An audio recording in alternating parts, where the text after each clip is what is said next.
We're going to need bottles today. How much? Are there enough out there? Should we get a few more? They were about distributing more. Everyone will need one. So. Okay, and these are handouts? Yeah. I'm not sure we're going to get to this, but hand them out, okay? Yeah. Do my notes. By the way, Rabbi, my brother from New York. Hey, welcome home. How you doing? Good morning, Rabbi.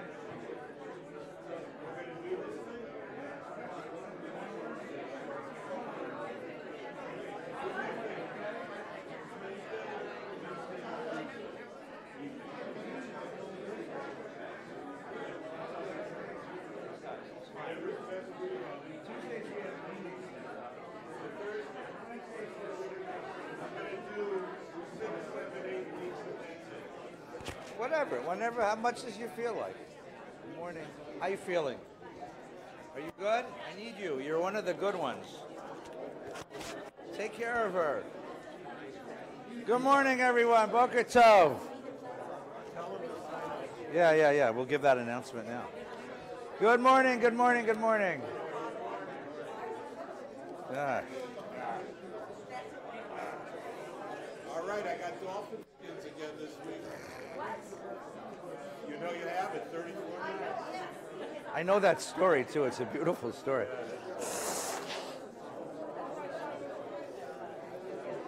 People still teaching your books, your stories? I teach your stories all the time because your stories still capture the structure of Midrash and they're so imaginative.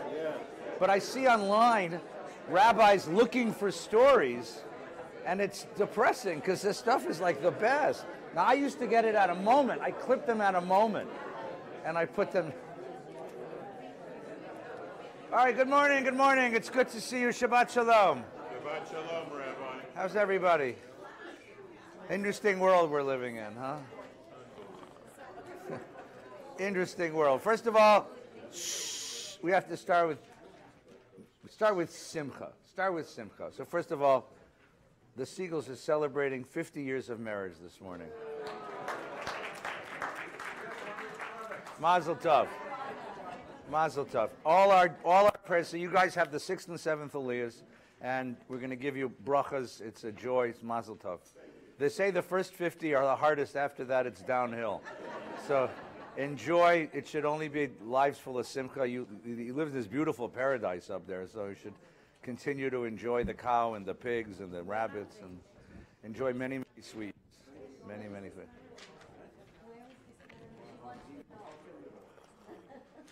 And then welcome back to Rabbi Hirsch, who's been in the wilderness for a week or two, and we're glad you're home, yes?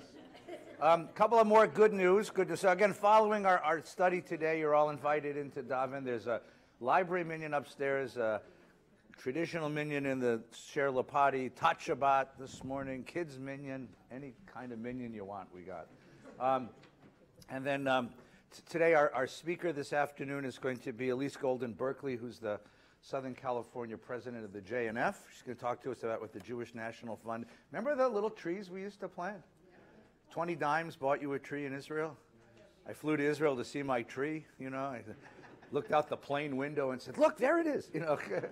Anyway, they still do that. They still do many other wonderful things. So if you'd like to hear about the wonderful work JNF does, Elise will be speaking in here in Sher Lapati following lunch, which is wonderful. So please come and join us for that conversation. And then next weekend, Adam Milstein, who's the head of the national leader, chair of the IAC, will be talking to us about anti-Semitism in America and abroad and what we can do. And that'll be during Shul and also after Shul. So those are some of the announcements. In addition, where's Bill? Where's Billy? Billy's here? Bill Kabacher worked out an arrangement with Rabbi Gelman. Rabbi Gelman's going to be teaching a class. Psalm Enchanted Evening. Psalm Enchanted Evening.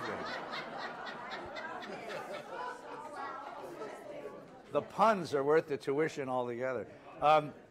We're not sure exactly. I think it's going to be on Thursday nights starting in a couple of weeks. Tuesday nights? Sorry, Tuesday night. There you go. Basketball. So no, we'll work it out.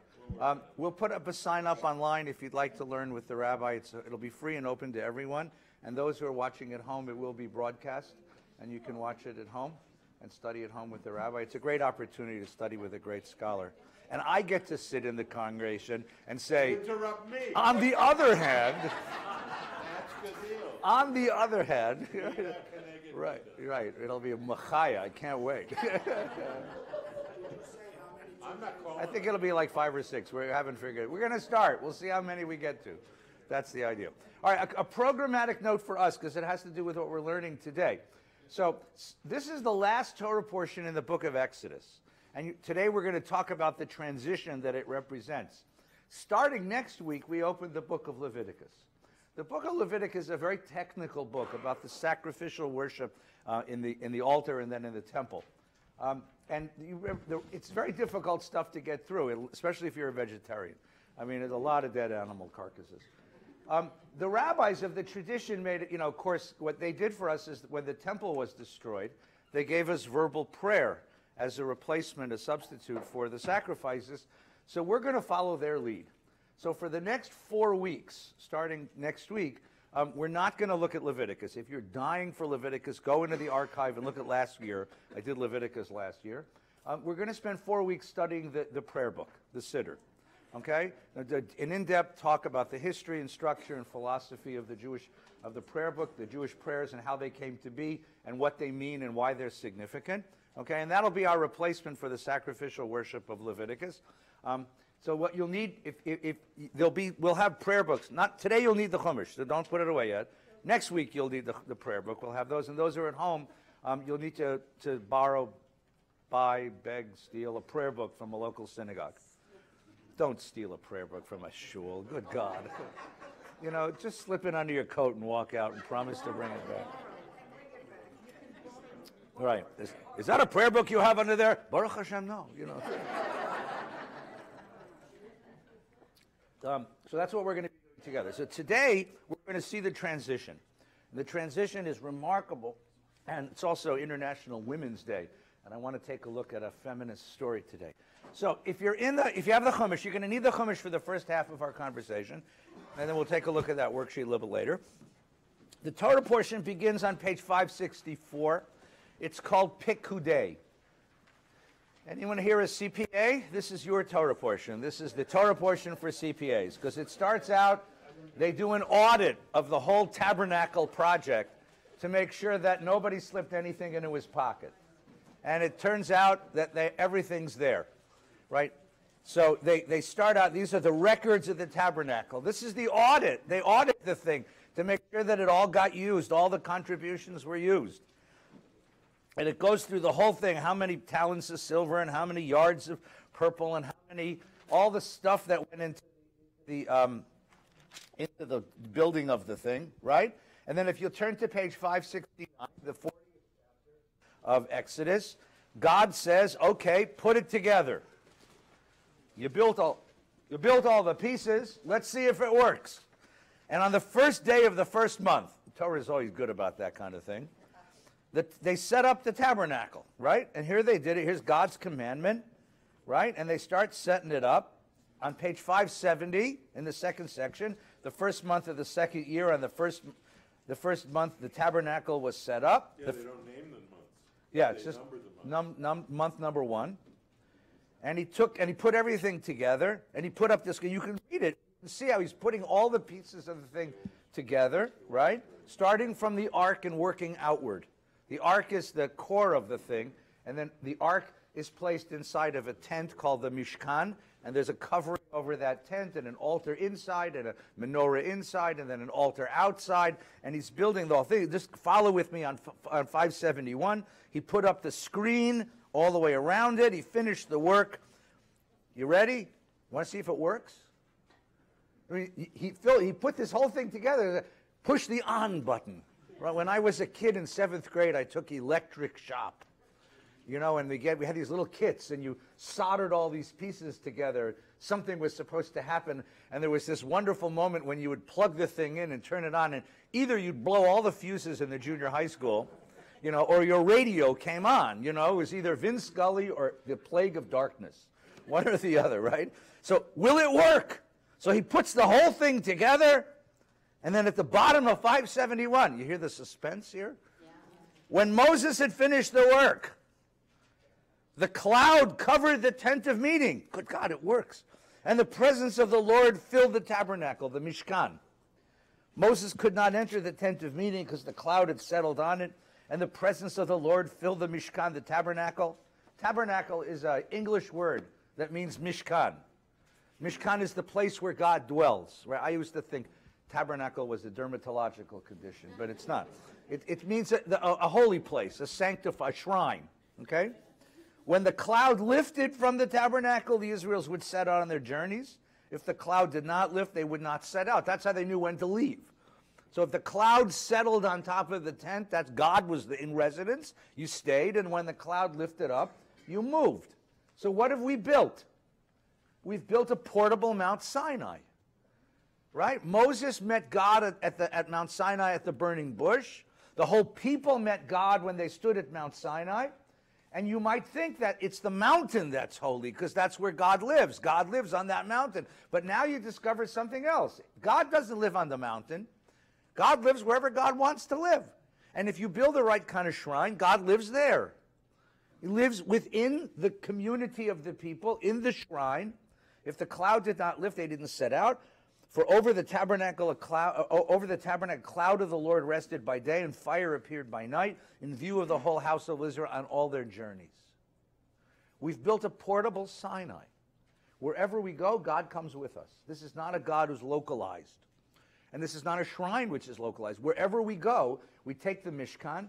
The Mishkan is the place where God lives. God comes with us. Now, if you're a people in exile, writing up Torah, and you're wondering, we are exiled from our homeland, exiled from our place. Does God come with us, or has God abandoned us? This is exactly what you want to hear, that God comes with us. That God. So if you now look at the whole arc, the narrative of the book of Exodus, when we first started the book of Exodus 11 weeks ago, how does it start? Jacob and his family leave Eretz Canaan, they leave the promised land, and they go down to Egypt. They go down to Egypt. And the question is, does God go with them? They're enslaved. They're liberated from their slavery. They're brought to Mount Sinai. They conclude a covenant with God. And then they build this thing. And this thing carries God with them wherever they go. This is the end of the movie. I mean, this is what you'd want. If you're a people in exile, you want to know that we can create the conditions that God lives among us. This is roll credits. This is the end of the story. God goes with us on all of our journeys. Wherever we are, within the midst of the community, divinity lives with us, and divinity is accessible. That's the end of the story. Thank you very much. Have a good Shabbos. But something's about to change. And there's a very powerful but rather subtle change that's about to happen, and that's what I want to talk about today, because it's this introduction to what we'll do tomorrow. Next week, starting tomorrow. The change is that up until now, if you wanted to worship, up until now, if you wanted to commune with God, it was spontaneous, it was personal, it was unscripted, it was authentic. And now, all of a sudden, now that we have an institution, the Mishkan, institutions always come with rules, procedures, protocols, the right way to do it. And now we're going to get something which hasn't existed up till now in the Torah, rules of communion, rules of conversation, rules of worship. And how do you move from a spontaneous worship experience to a scripted worship experience? How does that work? How do you take something as personal, as intimate, as emotional, as powerful, as upsetting, as so much upheaval, as worship of confronting God, and put it into a institutional box? How do you do that? Does it work? Can you ever really do that? That's going to be the transition. That's the transition. Now, to see this, we're going to need to take a little bit of a field trip together. Here's the principle of the field trip. You ready?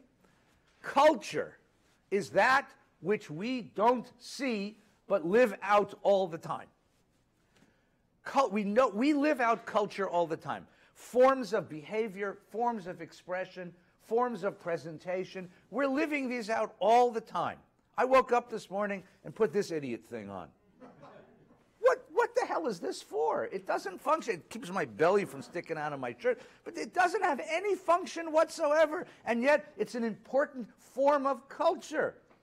And I had to learn. My pop taught me how to tie one of these when I was 13 for my bar mitzvah. It keeps lions away. That's true, yeah. See any lions? There you go. You see, it works, right? Right. I mean, culture is that which we do and don't notice because it's become part of us. And then something happens like this, and that's his function in life. And culture becomes suddenly visible to us because somebody has either pointed it out or violated it. Something violates culture, and we start to say, huh, that's interesting. I never realized that before. I'm going to ask you an embarrassing question. Today's International Women's Day, so let's use that as an example.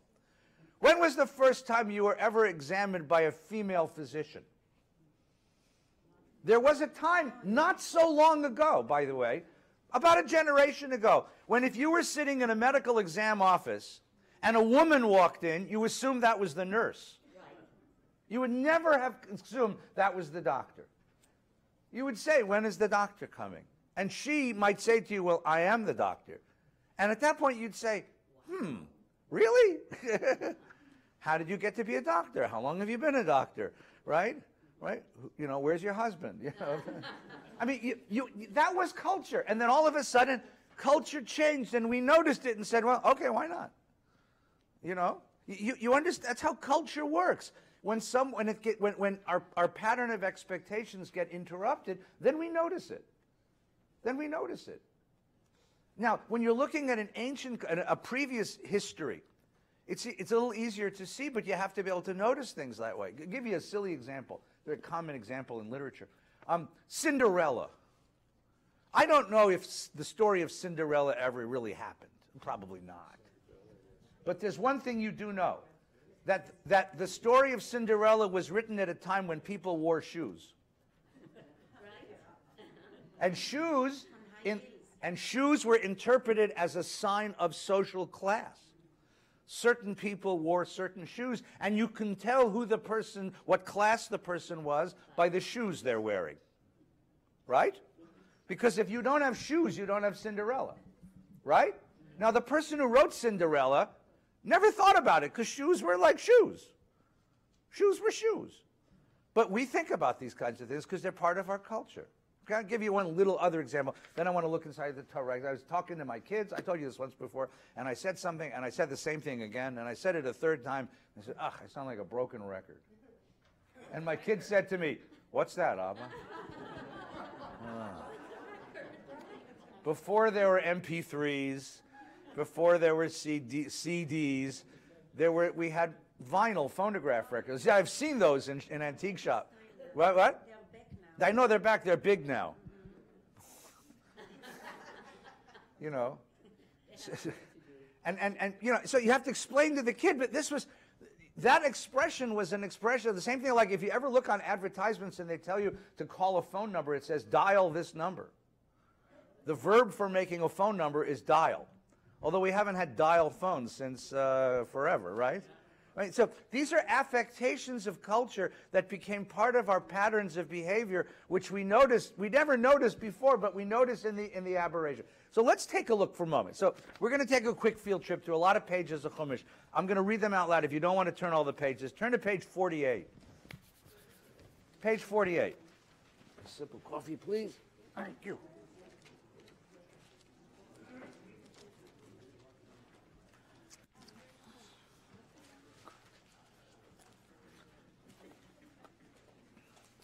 I went into a coffee store, and I said to the clerk, I want a grande latte with an extra shot. And he said, we don't have grande, we have big, small, and medium. I said, oh yeah, okay, I'm sorry, medium. It's become part of my culture to say grande, non-fat latte with an extra shot, right? That's a, what? In some places you do use this Yes, in some places called Starbucks, yeah. But it's become so much part of our culture that that's the way I refer to a medium coffee, right? That's now, right? Right? Yeah, El. Sorry, what? Dead metaphors? Yeah, I mean, they're dead when the conditions are not there. But that you never notice them. That's the point, you see? All right, page 48. Noah comes out of the ark. Right? In the 601st year, in the first month, the first of the month, the waters began to dry. Noah removed the covering of the ark. He saw the surface was drying. God said to Noah, come out of the ark. Come out wherever you want. Come out together with your wife, your sons' wives. Bring with you all the animals. Must have sitting in a closed thing with all those animals. It must have been wonderful to open the damn window. Like, so Noah came out, verse 18. Noah came out together with his sons, his wife, and his sons' wives. Every animal, creeping thing, bird, everything came out of the ark. And look what the first thing he does. Noah built an altar to the Lord, and taking of every pure animal and every pure bird, he offered burnt offerings on the altar, and God smelled the pleasing odor.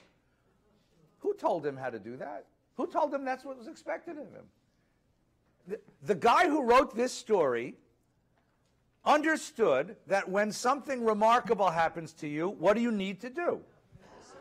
You make a sacrifice. You build an altar, you sacrifice an animal, you say thank you to the God who has given you the miracle, right? It's automatic. It's completely automatic to him. The guy who wrote this story assumed that's the way it is, and everybody knew that. It never occurred to him that we would look at it and go, really? Why is that? I mean, you could think of 100 ways to say, just express your gratitude to the God that just saved you. But the guy who wrote this book figured, number one, worship is a spontaneous impulse, and worship in this fashion, the sacrifice of an animal, is the way it's done. Now, did anybody tell him, are there rules for this? Notice he understood that there are pure animals and not pure animals. Again, the writer of the story thinks that's instinctual. You would all know that. Everybody knows that. Really? Right? Everyone knows that. And that you sacrifice pure animals and not impure animals. I couldn't tell you what pure animals are. Most animals I know are not so taka pure, you know. But you see that what's assumed here? What's assumed here is a whole pattern of culture that the writer of the story assumes. And worship here is spontaneous, and it's personal, and it reflects on the experience that the person just had. Let's try another one. Page 166. Ready? 166. This is Jacob. Jacob leaves home for the first time in his life. Vayetze Yaakov mi Beersheva. He leaves home. And because he's running from his murderous brother, he doesn't take nothing with him. And he came to a place and he stopped for the night. The sun had set, and he took the stones and he used the stone as a pillow. And he had a dream. Right? Because you've been listening to Led Zeppelin all day. There's a stairway to heaven, right? And the stairway was set. You have to know a lot of culture to know what that just meant, but never mind. That's my culture, sorry.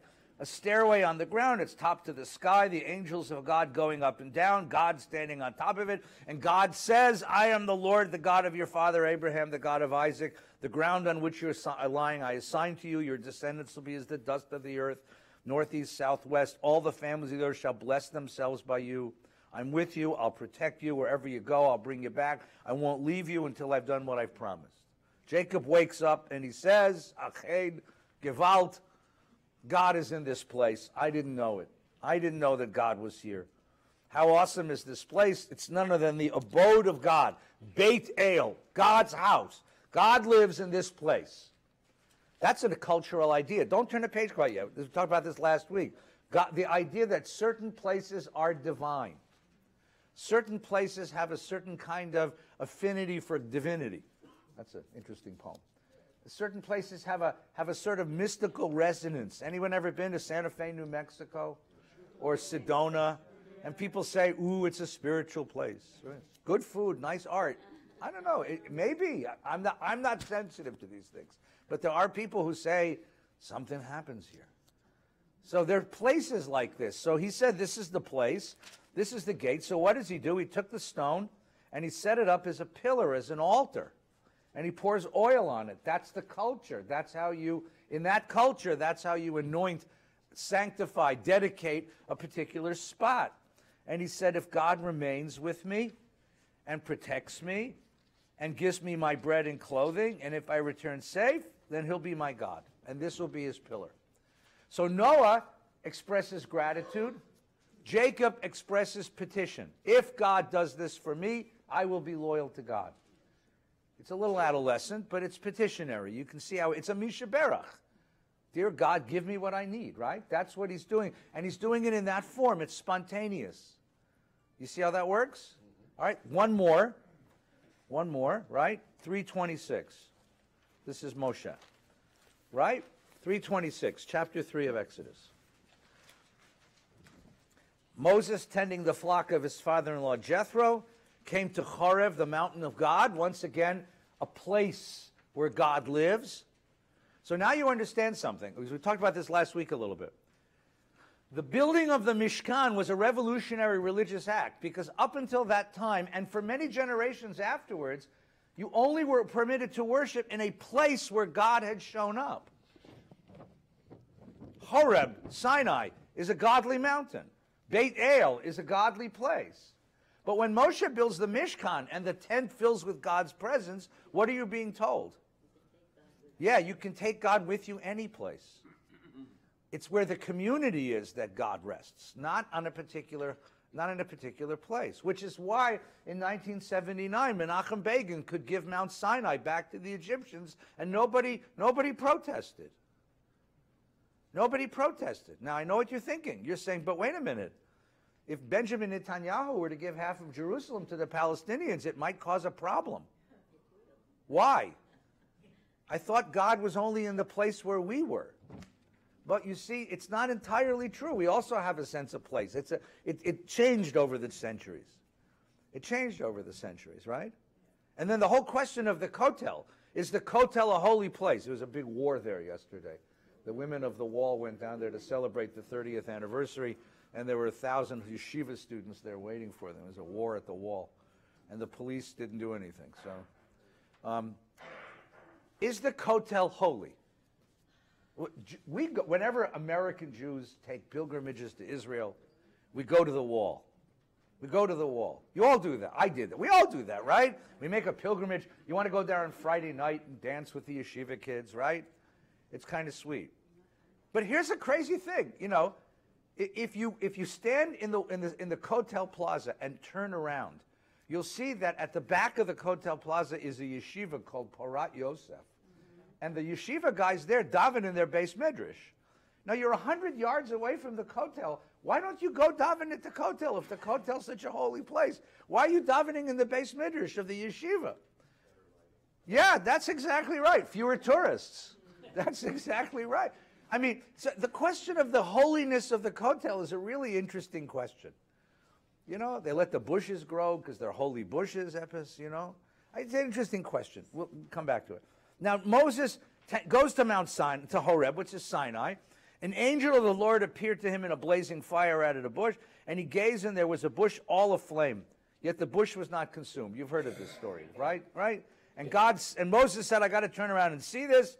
And God saw that he turned around. He said, Moshe, Moshe, he said, here I am. That don't come closer. Remove your sandals. The place on which you stand is holy ground. Why is it holy ground? Is it holy ground because there's something holy about the ground? Is it holy ground because God is there at the moment? When God leaves, is it still holy ground? These are interesting questions.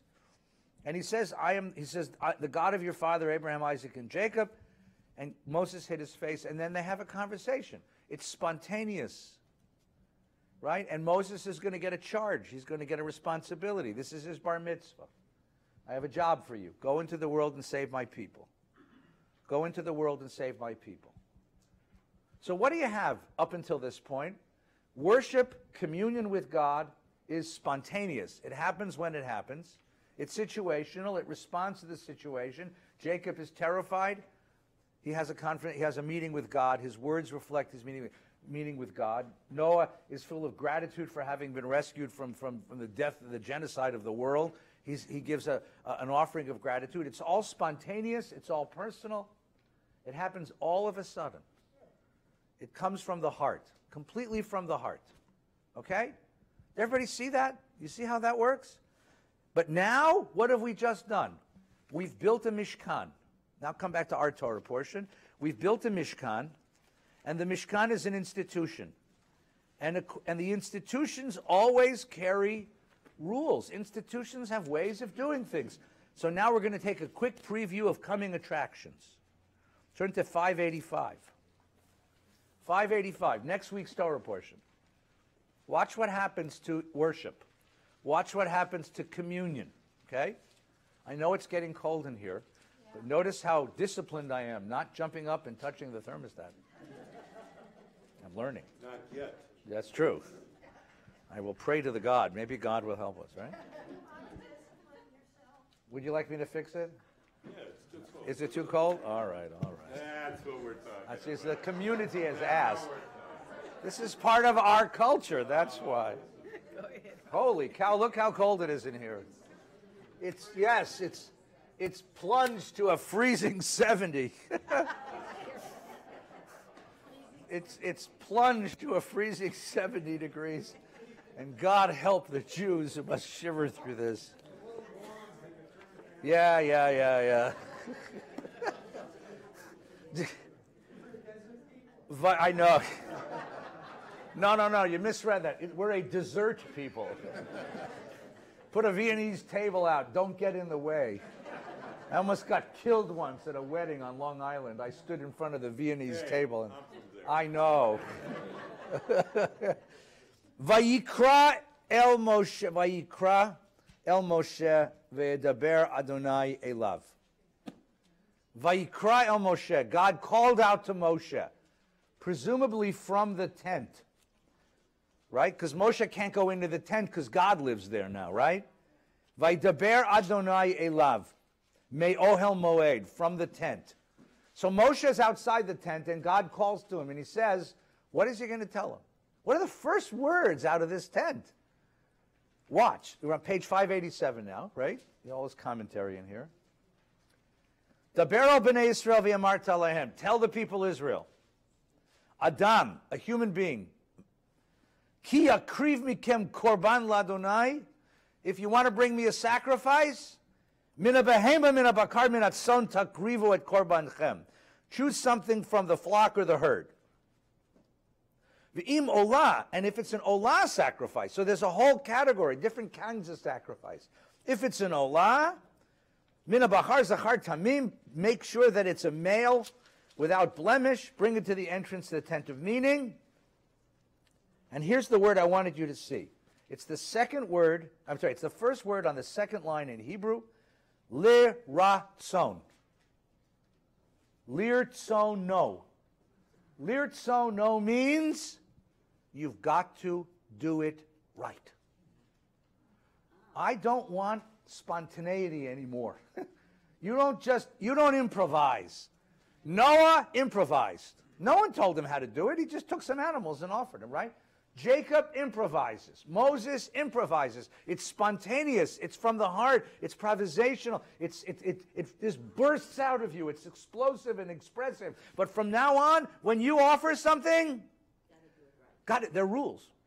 You got to do it right. It's got to be done right. Lirtzono, right? Right? So what are you supposed to do? He will lay his hands upon the head of the burnt offering. V'samach yado al rosh ha'olah. V'nirtzelo. It'll be accepted. It'll be acceptable. Anybody here ever gone to the DMV with the wrong paper? You ever go with the wrong paper? I had to go get I got one of my I'm a federal ID now. I can go anywhere more or less. And I had the wrong thing. And the lady said, I can't accept this. And I said, why not? I just waited. I can't. No. The DMV, much like the Lord, will kill you if you don't bring the right document. No, it's exactly right. Same thing with the IRS. Anything with an initial, I think. Yud Hey Vav Hey, IRS, right? Right? If you show up to the IRS and you don't have the right things, they they frown on. They're not interested in your spontaneity. It probably is anybody here work for the IRS? Right?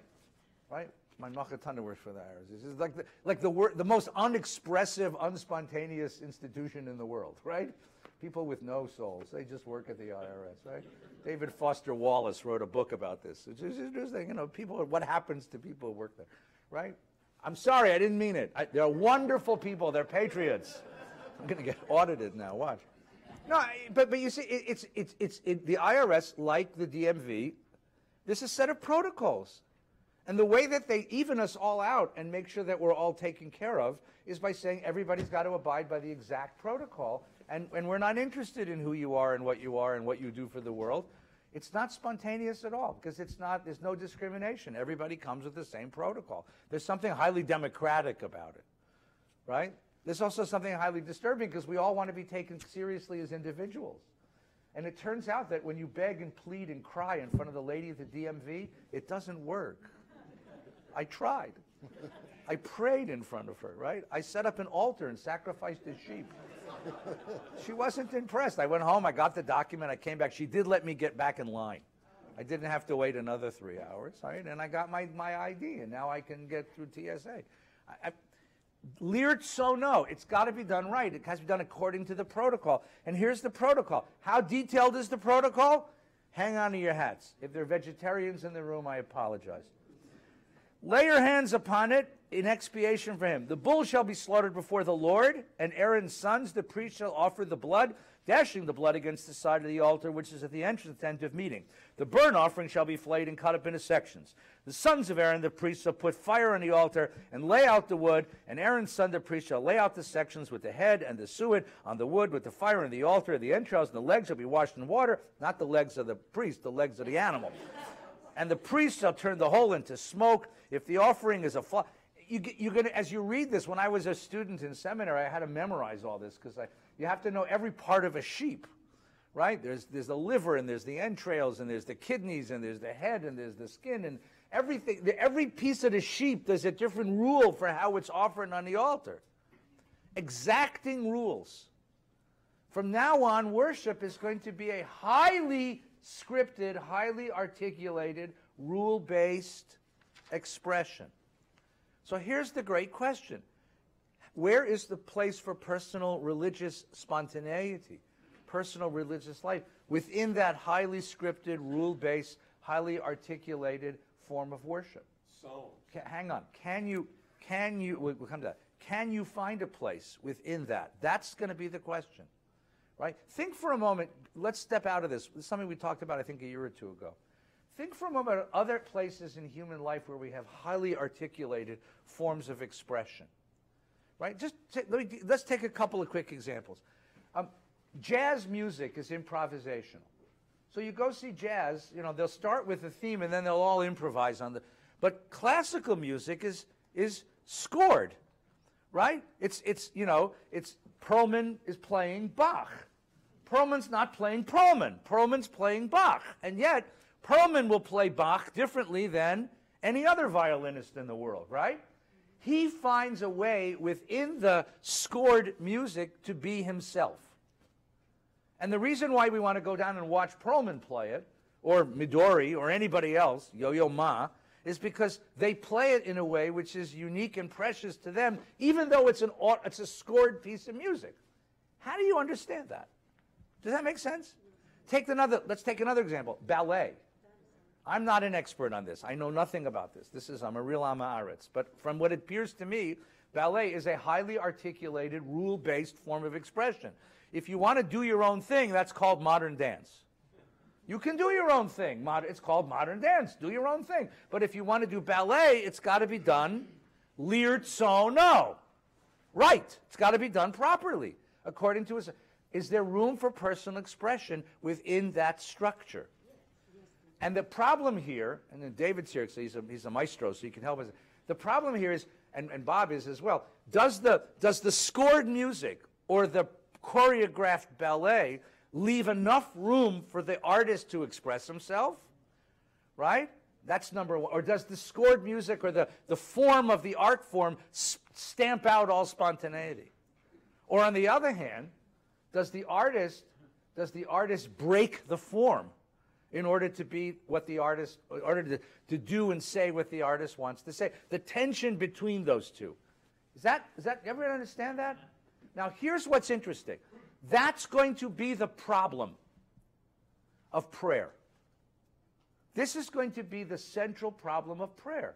Because what's going to happen is that when the temple is going to be destroyed in the year 70, and the rabbis are going to institute verbal prayer, they're going to import the tradition of rule-based worship from sacrifices, but they're also going to do it, they're going to import it into the world of verbal prayer.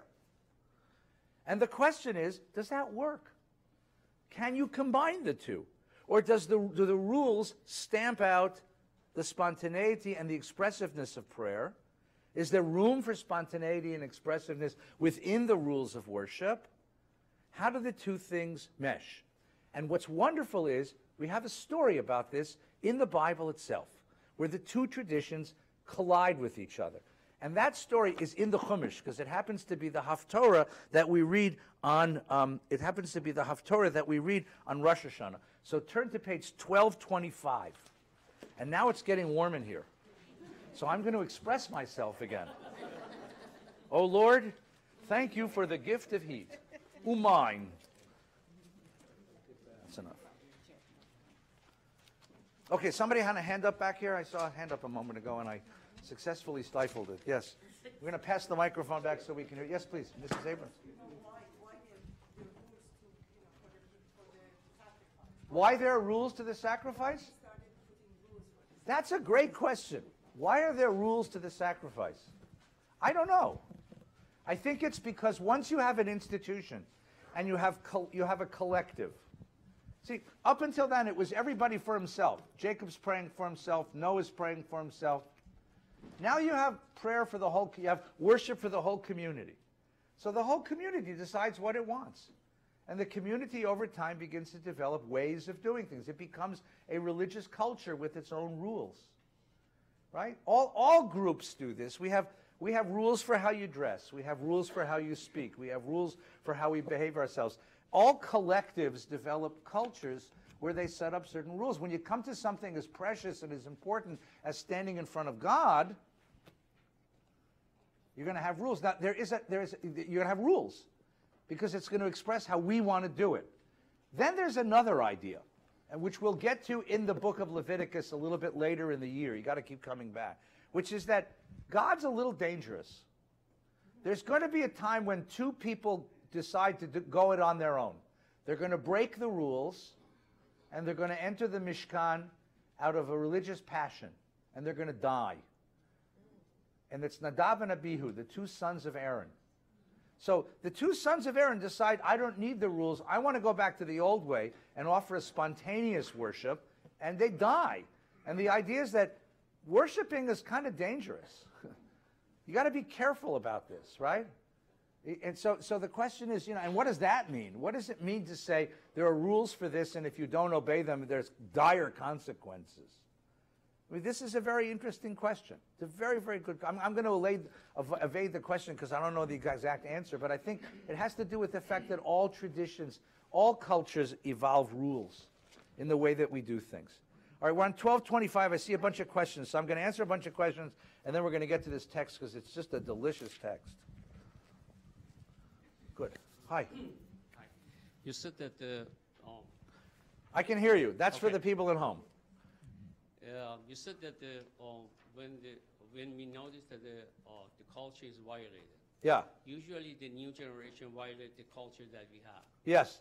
Okay. Not usually. Sometimes. And in Most certain of ways. In certain ways. In certain ways. So whose fault is Whose fault is what? to violate? I mean, we should follow the violation and obey what they are saying, or we just say shut up and continue. That's a great question. So when is it a good idea to break out of the rules of the culture?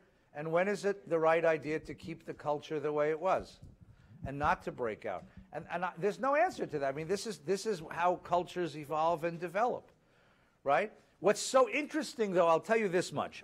There's no answer to that. It's a question of what the culture's been doing and whether it's healthy or not, right? What's so interesting is the way that often after young people break out of the rules of culture, they end up being co-opted by it all over again.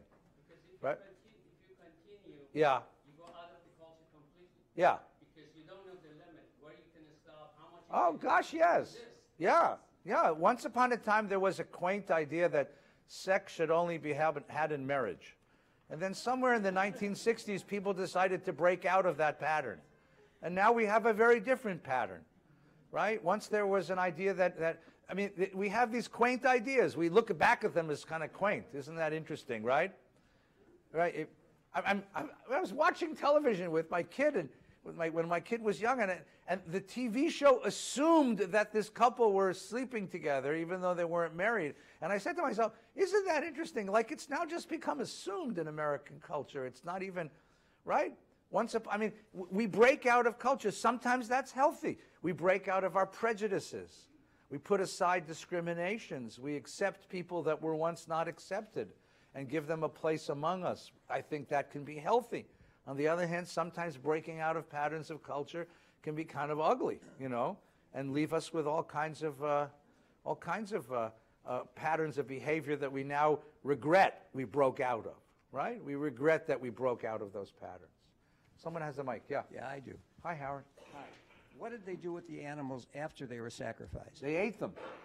Who ate them? Everybody. Well, the priest got a cut, except for one. There was one sacrifice that the whole thing got burned up, but that was a very rare. Most of the time, you cut it up, and the priest got a cut. No pun intended. That's how the priests were supported. Priests ate sacrifice. Must have had cholesterol off the roof, but priests ate the rest of it. The family that brought the sacrifice would eat it, and the parts that weren't edible would be burned up to God. God got the smoke from the parts that aren't edible. Families ate. You know this. It's the Pesach Seder. You came to Jerusalem, Howard, you and your family. You brought a sheep up to the Temple Mount. You brought it to the priest.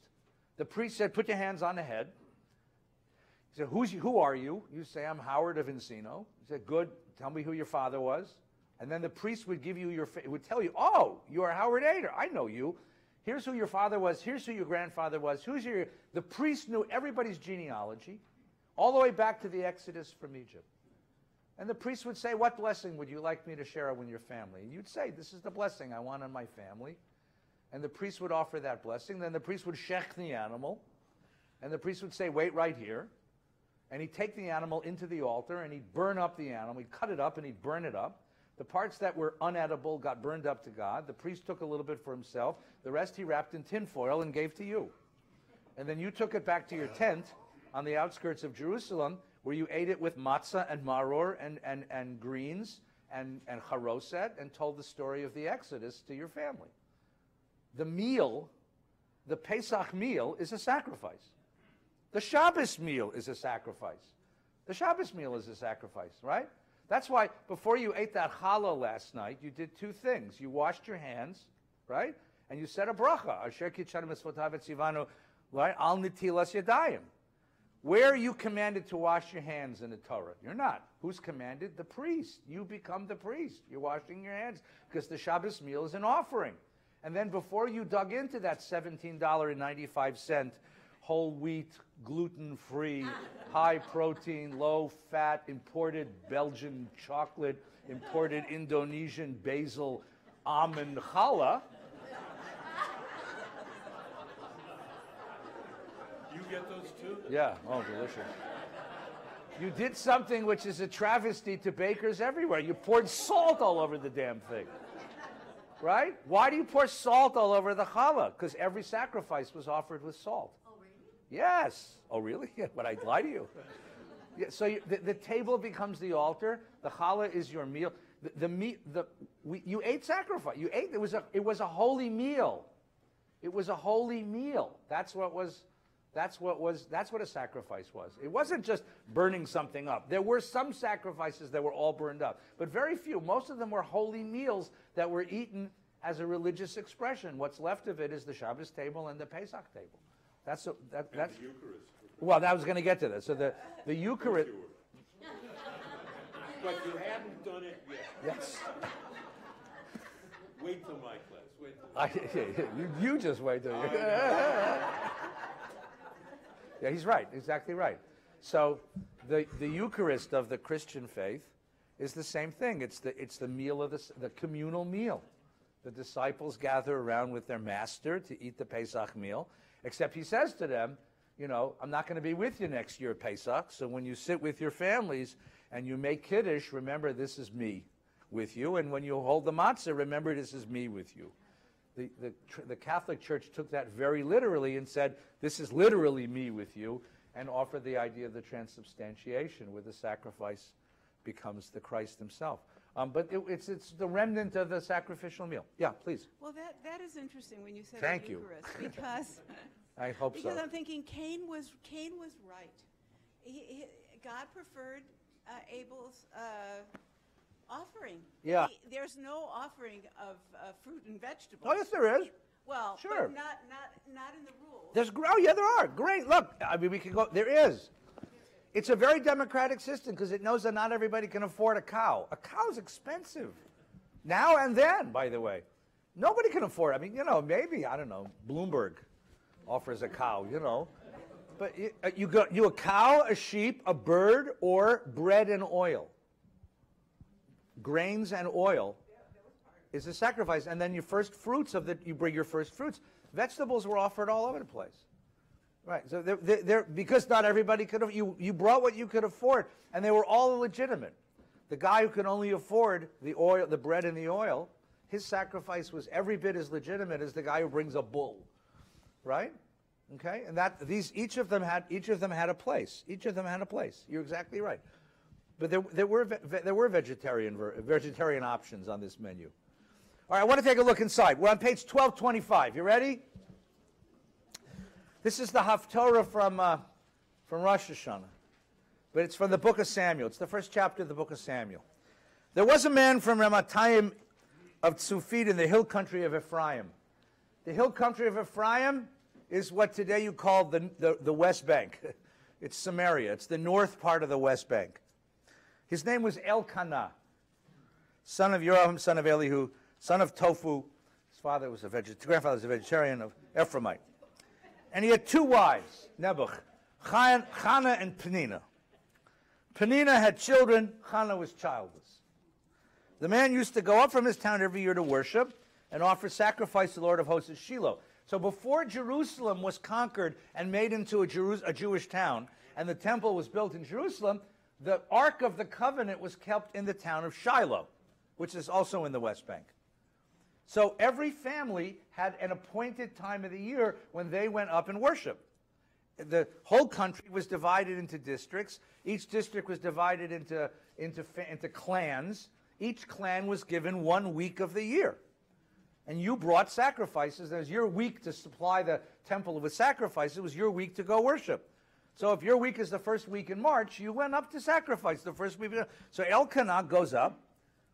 Hophni and Pinchas, the sons of Eli, were the priests at the time.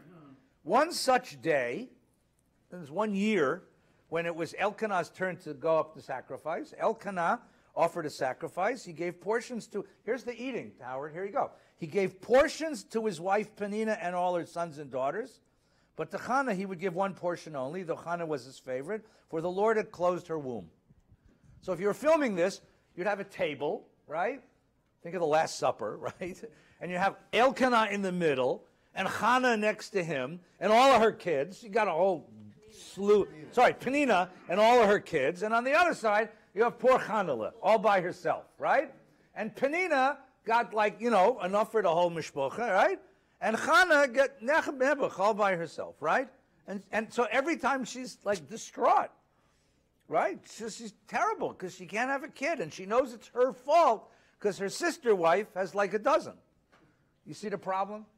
Okay?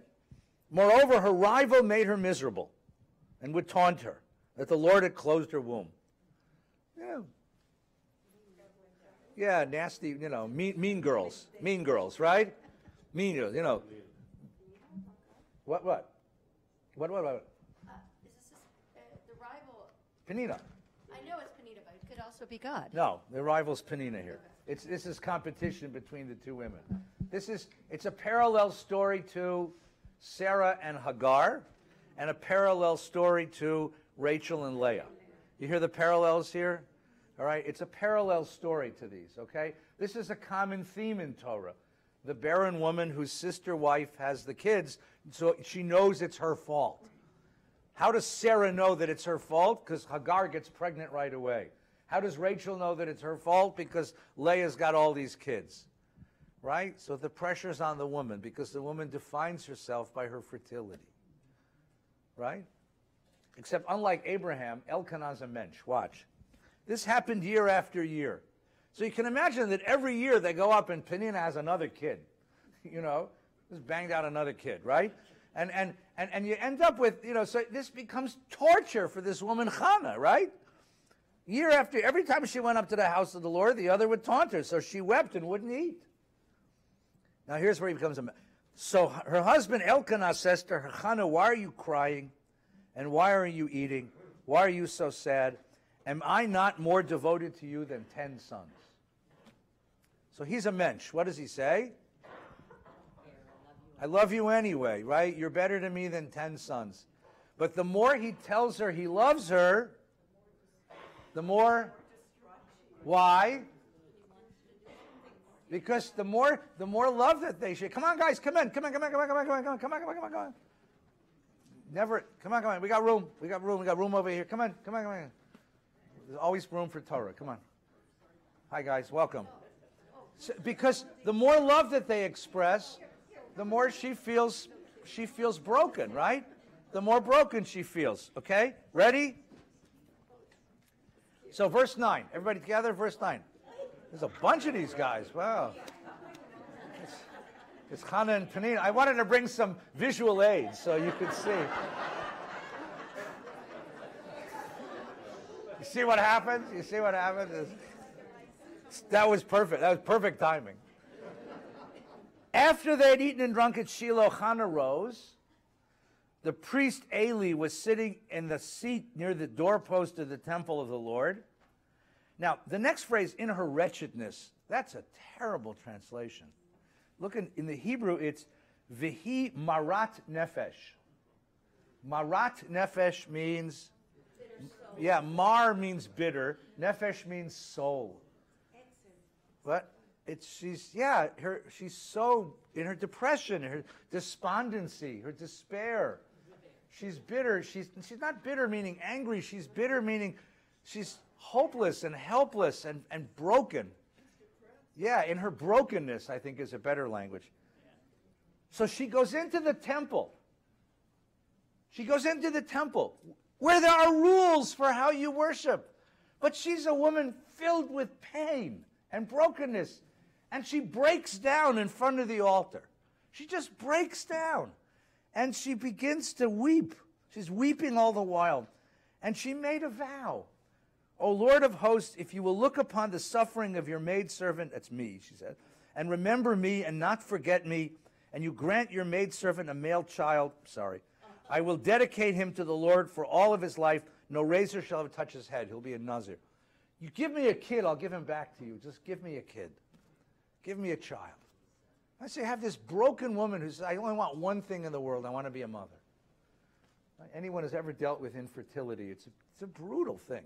It's a difficult thing. And then even more so because this was the entire identity of this woman. Now watch what happens. Watch what happens. This is called the failure of religious institutions. As she kept on praying before the Lord, Eli watched her mouth. Meaning he was sitting at the tent, at the door, so he couldn't hear her, but he only saw what was happening. So what did he see? He saw this distraught woman, pouring out her soul, as it were, before God, right? Hannah was praying in her heart, only her lips moved. She wasn't saying anything. It wasn't out loud. So he couldn't hear her. He only saw this. Eli thought she was drunk. She is a crazy, hysterical woman in the temple. And he thought she was drunk. So he goes up to her and he screams at her, how long will you make a drunken spectacle of yourself? Sober up. Now, you see the confrontation here between the distraught soul and the religious functionary who doesn't have a category for distraught soul. That's not how this works. You're supposed to bring me a sacrifice, and I'm supposed to offer it, and there's a structure for this. But she's broken. She has no room for structure. She just wants to pour out her heart before God. This is the confrontation between the two traditions. I mean, the Bible here is giving us the two traditions, the spontaneous tradition and the rule-based tradition, and they bump into each other. Only the scenario has been drawn with a lesson in mind, right? And Hannah replied, "Oh no, my Lord, I am an unhappy woman." That's again a terrible translation. Vata'an Hannah, she answered, Vatomer, lo Adoni, no sir, no master. Isha kishat ruach anochi. Kishat ruach anochi. What does that mean? Yeah, kshat, kasheh means, it's not stubborn in this case, it means broken, it means hurt, dried up, shriveled. I mean, her ruach, her spirit, reflects her womb, her body. Just as her body is dysfunctional, her body is shriveled, as it were. It's dry, it's lifeless. My ruach, my neshama, my soul, my life force is broken. I'm not drunk. I'm finished with life. I can't do this anymore. Hopeless, yeah. There's a hopelessness to this, despair, right? I have been pouring out my lo shatiti. I haven't been drinking. Sachar lo shatiti. Eshboch et nafshi lifnei Adonai. It's a beautiful poetry. I haven't been drinking. I've been pouring out my soul before God. See, that he doesn't get it, because in his world, that's not what worship looks like. In his world, there's mincha mariv, It's mincha mariv, daven mincha mariv. No, the person says, no, I got to say what I got to say to God. I don't want to say your mincha mariv. Right? I have something I need to say. Too broken. So the rule-based tradition smashes into the spontaneity tradition. Right? And what happens? Right? Do not take your don't mistake me for a worthless woman. I've only been speaking out of my anguish and distress. And now he's embarrassed because he's just realized what he's done, right? What has he done? What did he just do? He judged her. He shamed her. He did what men always do. He made her invisible.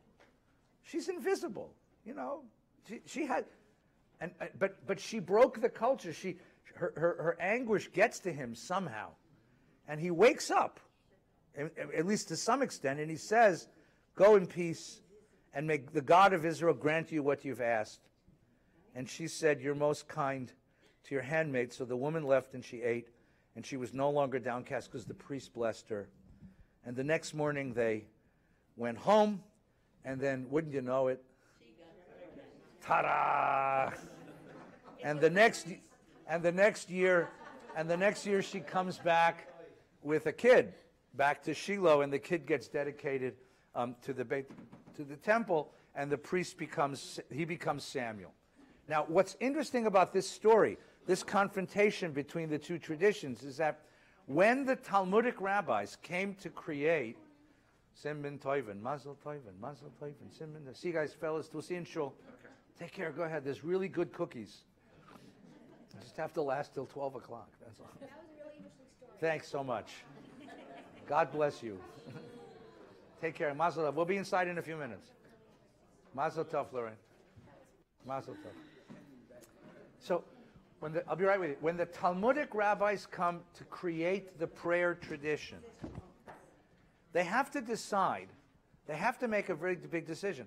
How much of the spontaneity of prayer in the Bible, of the original spontaneous worship tradition, to incorporate into our prayer traditions, and how much of the scripted, articulated, rule-based worship of the sacrifices do we put into our tradition? Right? Anyone ever been to a Quaker meeting? Quakers. Jews make lousy Quakers. This is what Quakers do. They sit in a room and they pray, or they talk, or they express themselves, or they sit quietly. There's no liturgy. There's no prayer book. There's no mincha mariv.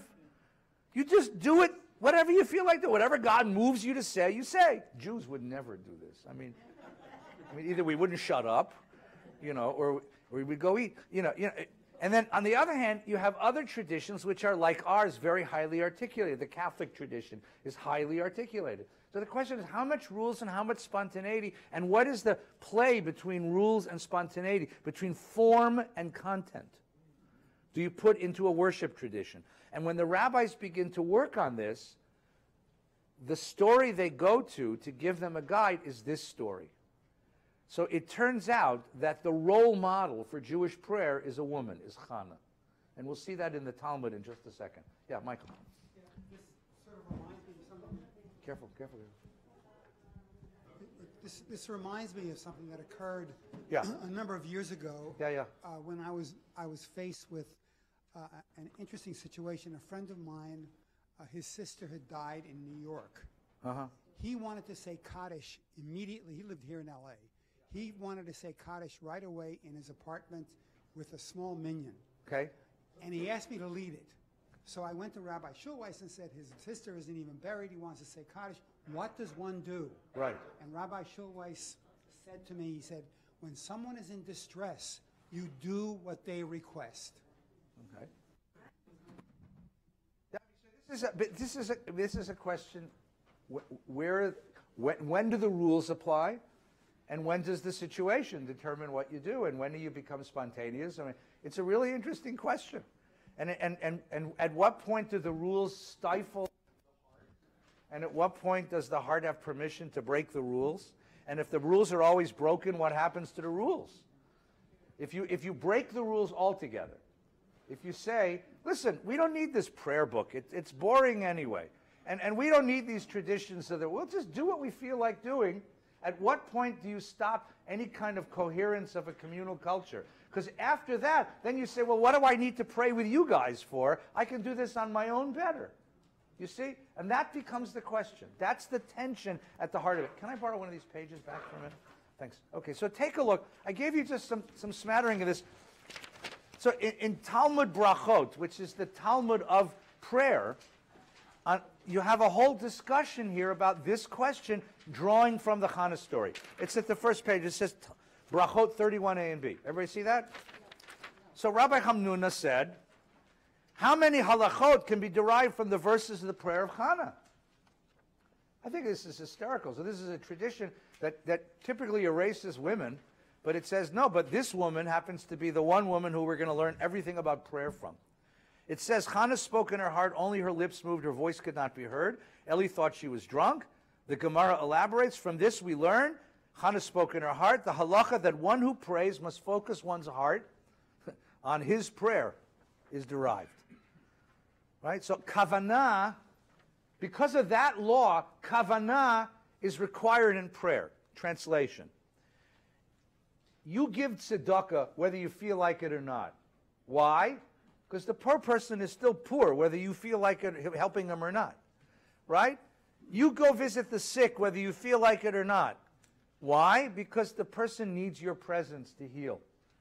You do every other mitzvah, whether you feel like it or not. There's only one mitzvah for which kavanah, intention, deliberate intention, is necessary, and that's prayer. How come? Because every other mitzvah has an act associated with it. Giving tzedakah, visiting the sick, building a sukkah, studying Torah. Prayer, there's no act. It's just a speech act. It's all about your heart. It's all about kavanah. And if you don't bring kavanah, then you don't have an act. It's a pledge of allegiance. Remember when we were little kids and we said the Pledge of Allegiance in school every morning? I don't know if they still do that. It was a quaint old custom when I was young. And we always, we didn't know the words. We didn't know what it meant. But we did it every morning. The idea is you have to know what this means in order to really say it. Now the question that the rabbis are going to ask then is, how much kavanah? How do you measure kavanah? How do you measure kavanah? What's the minimum daily adult requirement? What if I don't feel like it 80%, but I'm okay 20%? Right? Or I don't feel like it through half the service. I get bored by Musaf, okay? Does that mean I can leave at 11:30? No. I mean, what does that mean, right? So this is going to be one of the problems they're going to have to work out, you see? All right, let's go a little farther. Hannah spoke, only her lips moved. One who prays must enunciate the words with one's lips, not only contemplate them in the heart. And her voice could not be heard. It's forbidden to raise their voice in the Amidah prayer. It must be recited quietly. And from Eli thought her drunk. The halacha is that a drunk person is forbidden to pray. Why is a drunk person forbidden to pray? He doesn't know what he's doing. Yeah, because he doesn't have any kavanah. It's like the same rule with consent, you know? You can't have relations with a person who doesn't consent, and if they're drunk, they can't give consent. And this is an act of will, and it has to be a pure will. So they're learning from Hannah and from Hannah's experience in the confrontation between spontaneity and form, the combination that's going to make prayer work. If you'll turn the page over, you'll see how they concluded the conversation. Pop. How about upgedaven? Upgedaven, meaning what? Go ahead, translate. Like Rabbi Shuley used to do. Yeah, what? He would daven like hell, but upgedaven means you go through the prayer. Yeah. You go through the prayer and that's it. Yeah. What? Without kavanah. But you're going through the prayer without kavanah. You're fulfilling the requirement. Yeah, it's called praying off your debt. You know, you're doing it because you have to do it. Yeah, that's not considered prayer. Well, look, I'll show you this. So, the guys who created our prayer tradition were the rabbis in the 1st and 2nd centuries following the destruction of the temple. The temple's gone, sacrifice is not coming back, the community wishes to worship, so they create a prayer tradition. And they're the guys who created our prayer. They literally created this tradition. And they're the ones that they're trying to figure this out. So and the wonderful thing is they left us their notes. Their notes are in the Mishnah of Brachot. So if you turn this to the other side of the page, it says Mishnah Brachot 2:1. Everybody see that? One who was reading the Shema in the Torah, and the time for the recitation of the Shema arrived. Okay, suppose I'm learning Torah, I'm practicing a Torah reading because I'm reading Shabbos, right? Suppose I'm reading Deuteronomy 6:4, which is Shema, and I'm just reading it to practice the words. Or I'm teaching a kid how to read Hebrew, and I make him just read those words. And he reads the Shema, and it's the time to say the Shema. Does that count? Why not? What's missing? Kavanah. That's the point, kavanah, right? By the way, here's a parallel law. You ready for this one? It is a mitzvah to hear the shofar blown on Rosh Hashanah. Okay? You have to hear the shofar blown. You have to blow. You have to hear it blown, right? Lishmoa kol shofar, right? What if you're walking past the synagogue on Rosh Hashanah and you accidentally hear the shofar being blown? No, seriously. You're walking past and you accidentally hear the shofar. It's being blown. Does it count or doesn't it count? Yes. So the Hebrew is like this. The Mishnah is im kivein libo yotzei, vim lo kivein libo lo yotzei. If you listened with intention, then it's okay. But if you didn't listen with intention, if you just say, oh my God, I'm late for shul, that doesn't count. Now, what does listening with intention mean? This is an interesting idea. Yeah, mindfulness. So here the same thing. If you're mindful of the fact that the words you're reading are the Shema, and you're doing them for the sake of saying the Shema, it counts. If you're just doing the Pledge of Allegiance like I did in 4th grade, I pledge allegiance to the flag of the United States of America, for which it stands, one nation, invisible, with, you know, because, no, seriously, it doesn't count. It doesn't, it's an interesting question. I mean, one could write a really interesting halacha of Colin Kaepernick, right? Who is more sacrilegious? The ball player who kneels down during the national anthem because he wishes to make a statement about the America he wishes to see, or the ball fan who's sitting with a beer in one hand and his cap, either off his head, talking to his kid during the national anthem, but he stood up. Im kivein libo. I mean, there's a really interesting question there. The halacha of Colin Kaepernick. Okay, if you know who that is. It's another cultural reference, okay? Okay. You're asking a rabbi about Colin Kaepernick. Okay. All right, so the question is, so the way they measure kavanah is what breaks your concentration. At the breaks between paragraphs, one may greet one's fellow and respond to a greeting. But in the middle of the paragraph, you may not. So if somebody interrupts your prayer, do you stop and say hello, or do you not stop and say hello? That's the measure of kavanah, and a question of who tells you. What if a policeman comes into the shul and asks to talk to you while you're davening? Do you stop or not? No. Craftsmen may recite the Shema atop a tree or atop a scaffolding. You're cleaning the windows of the Empire State Building. You're on the 102nd floor. You're on a scaffold high above downtown Manhattan, and it's time to say the Shema. Does that count? Well, because you're going to look down and go, holy shit. A bridegroom is exempt from recitation of the Shema on the first night after the wedding through the end of Shabbos. Because if it's a confrontation between monotheism and Victoria's Secrets, He's already said, oh God. that's where he will be soon. Rabbi Gamliel did it. Rabbi Gamliel, on his wedding night, before he consummated his marriage with his wife, who was a very famous woman, that's Isha Shalom, was a very famous woman in the Talmud, he stopped to say the Shema. And the Talmud imagines this. His students asked him, how did they know? Didn't our master teach us a bridegroom is exempt from saying the Shema on the first night? And he said, I can't suspend myself from the kingdom of heaven for only an hour, for even an hour. He doesn't say what his wife said, by the way. Honey, come to bed. Right? One who's dead is lying before him is exempt from saying the Shema. So, in the time between the death and the burial, you're not permitted to say the Shema. How come? What emotion is a person usually filled with at that moment? Anger, rage. Grief, anger, rage, despair, all things that interfere. So they're trying to measure kavanah by what breaks it. You see, you measure a bridge by how much force it would take to break it. Right? You measure a girder. When the engineers measure things, how much force it take to break it, you measure kavanah the same way. But when it comes to, now watch, when it comes to the Amidah, it's different. The Amidah requires a higher level of kavanah than the Shema. One must not stand to say the Amidah, the Tefillah, except in presence of mind. The rabbis of old used to take an hour to get ready to say the Shema, to say Amidah. Even if the king greets him, he shouldn't answer. Even if a snake winds round his heel. That, they mean that as a metaphor, because pikuach nefesh would cover that. But if a snake, the idea is that you're supposed to be so wrapped up in your mindfulness at that moment that nothing breaks your kavanah. So what you see what they're doing?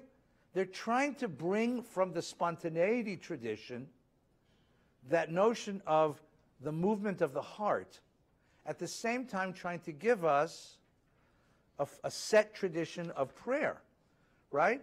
So now you're going to get the following idea, and we're not going to have to finish with this because we're late already. Rabbi Gamliel said every day you should say all 18 brachot of the Amidah. There's 19, but make it 18. Rabbi Yeshua said, say the short version. Rabbi Akiva said it depends on how well you read Hebrew. No, seriously, if you read well, do all of them. If you don't read well, do a short version. Rabbi Eliezer, there's a short version that's listed in the Talmud. It's a paragraph long. Rabbi Eliezer, who's no lightweight, said, gentlemen, the whole discussion is silly. You can't legislate prayer at all. Because once you tell people this is what and why and how you have to say it, you've broken the spell. You've broken the whole purpose of worship. So he says, ha'osemi tfilato keva, anyone who makes his prayer keva, established, rule-based, eino tachnunim, it's not real prayer. This has to come from the heart. Now this tension is, these are the guys who wrote your prayer book. I want you to understand this. These are the guys who created the tradition. Why do they list these opinions here? Because from the very beginning they said, not sure this is going to work. Not sure we can take something as intimate, emotional, and powerful as communion with God and turn it into a collective, rule-based tradition. How you combine those two, not exactly sure. Next week, we're going to open the prayer book and see how they tried to do it. Okay? Thanks very much. Thank you. Have a good Shabbos, everyone. Stay well. I didn't want to correct you in the middle, Makar. but